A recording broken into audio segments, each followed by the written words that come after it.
Good evening, ladies and gentlemen. Today is February the 26th. My name is Jane, and this is today's market wrap-up. The Blue Chips Index was recently down 20 points.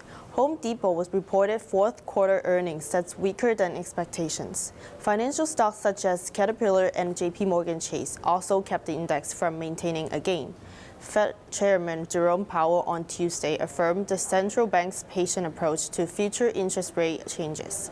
Investors have welcomed this approach, and they're also waiting for news to ensure both U.S. and China were making progress towards a deal that would avoid escalation in tensions.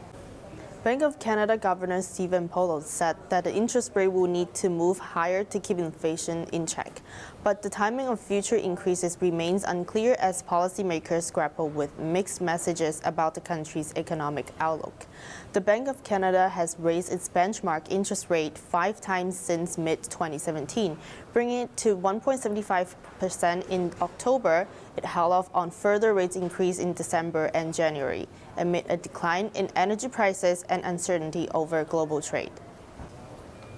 General Electric agreed to sell its biotechnology business to Danaher Corp for $21 billion in cash, parting with one of the company's fastest-growing business while accelerating its efforts to pay down debt that has worried investors.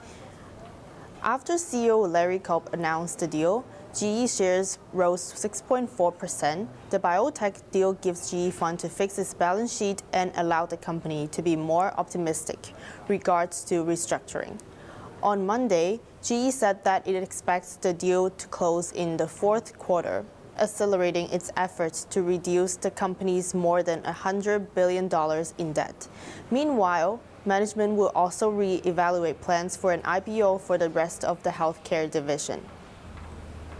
Now let's see what happened with the markets today. The North American markets are almost no change. The European markets are positive except for the FTSE 100, which is down 0.5%. The Asian markets are down. The Canadian dollar is up.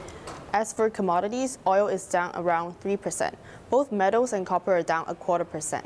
And the Asian markets are down. Thank you for listening to today's market wrap-up.